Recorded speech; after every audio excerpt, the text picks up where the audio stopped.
as one of the guys who, when you came into the league, despite the fact you proved that you could play in college, nothing was given to you. You had to earn it. In fact, you had to go to another position before you could even get on the quarterback. Right. Yeah. Well, we want your thoughts on this because I think they're very valid.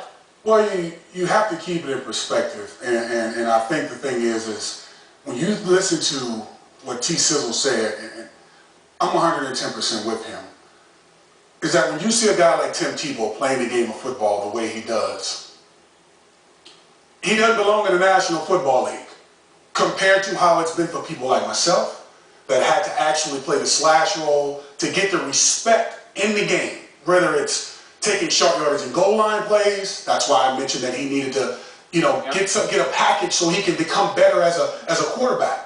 Which is what you did. Which is what I did because. Is it personal for you? There's a little bit. How could you not look justly? I got it, Rob. Hold on. Just a little bit because, I also have to respect my craft as being an analyst too as well. So I try to keep a happy medium here because it's such a touchy topic. And you talked about Warren Moon, someone who I talked to coming out and asking how should I go about this because they wanted me to play another position coming into the league. What did he tell you? Whether it's the Chicago Bears or the Indianapolis Colts, they wanted me to play another position. He was like, man, be who you are. Do what you do. And Lee Steinberg stuck by Warren Moon when he came from Canada, a guy who was an outstanding person and a great quarterback. Regardless if it was 40 years ago. Lee and Warren went to high school together at Hamilton High School in LA, just for the record. Right. But that has nothing to do with anything. It has to they had a long-standing relationship that he But Lee took based on how everybody looked at black quarterbacks, Lee took a chance on this guy, having him as a client and pushing him.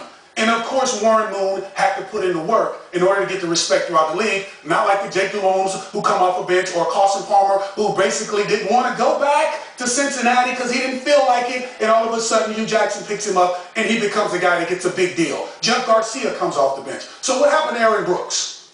Well, where's Aaron Brooks? Why hadn't he gotten the opportunity? I was in Pittsburgh.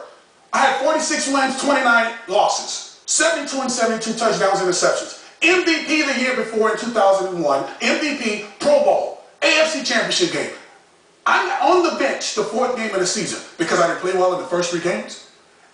All I say is when it comes to the black quarterback, the chances of them having, the chance they have to fail as much as Tim Tebow has and the way he's done it, the margin of error is so small, I think a grain of hair is not enough. It's that small. You brought up an interesting point in the meeting this morning. It was just you and I talking about when black quarterbacks can't make it in the league as starters, they wash out. Nobody has black quarterbacks. We came up with a couple, Seneca Wallace, Charlie Batch. There's a few out there, but by and large, though, if you're not a starter, there's not a place for them as a 2 or a 3. It's almost like if you're not a 1, if you're not a 1 in the National Football League as a black quarterback, you will wither away.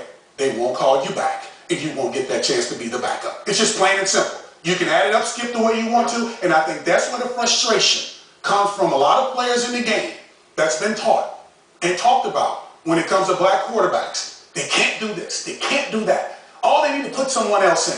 And it's always the white quarterback that comes off the bench that's replacing the black quarterback. And so now I'm sitting here and I know when I look at my tweets, I'm racist. No, but don't look at you. I'm just keeping perspective. No, I'm not. But I'm keeping perspective on how people think. And so when you think about how people are thinking, because no one talks about it. The only way they talk about it is through words or tweets. But Kordell, just because you talk about things in a racial doesn't make you racist. You always say racial is not racist. What we're doing here. Yes. Okay, are you bitter that you didn't get a 3rd or 4th chance in the league? Skip, I had an outstanding run.